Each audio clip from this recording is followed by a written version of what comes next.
baay'ee baay'ataa waan ansiin jedhuun dhabe Yesuus gotoota kee himee beekuun dadhabee nan dubbadha yoon jedhee kam himee tan qabneessa ofudduu galaata koo faarsaan si dhangalaasa.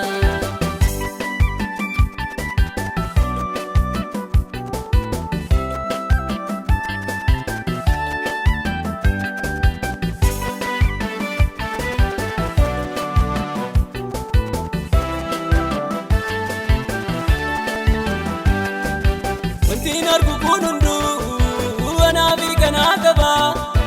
nama hubatee laalee bojarga kee lallaba eenyu ogeessa akka kee kan hojiinsaa moofamne arjaan akka keen jiru kan kenne hin gaabbine kee baay'ee baay'ataa waan ansiin jedhuun dhabe Yesuus gotoota kee himee beekuun dadhabee dubbadha yoon jedhee kam himee tan qabneessa ofudduu galaata koo faarsaan si dhangalaasa.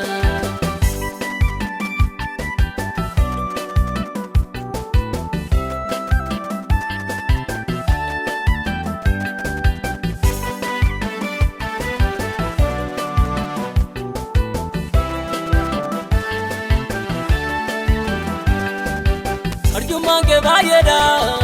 kan tola nu kennite arfaasaa birraa bonaa hundumaa mijeessite amaaf gaarii toon jedhiin hundumaaf warjoomta otoo tola keen taane qarsheenyuuf kana bita kee baay'ee baay'ataa waan ansiin jedhuun dhabe Yesuus gotoota kee himee beekuun dadhabee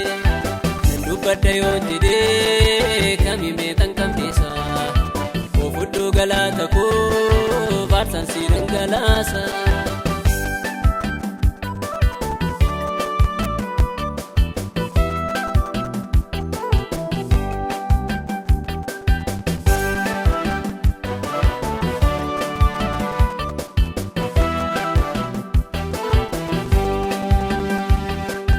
Bu'aa duraa dhufuu qabbana duumessarraa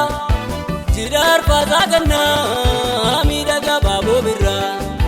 facaafnee magarsinee kan bilchaate saammanne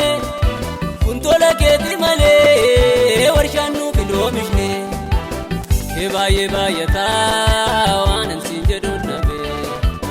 Yesuus gotoota kee himee beekuun dadhabee nan dubbadha yoon jedhee kam himee tan qabneessa ofudduu galaata koo faarsaan si dhangalaasa.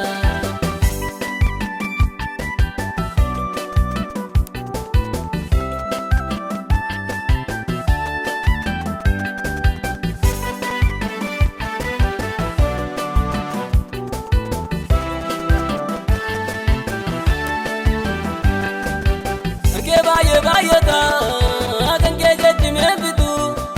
tolaafi gaarummaa kee namni dubbatee bitu ati lammaa wal jirta namaanii shallagamtu uumamni jiruu bartu siriifaa jilbeeffatu kee baay'ee baay'ataa waan ansiin jedhuun dhabe Yesuus gotoota kee himee beekuun dadhabee nan dubbadha yoon jedhee kam himee tan qabneessa ofudduu galaata koo faarsaan si dhangalaasa.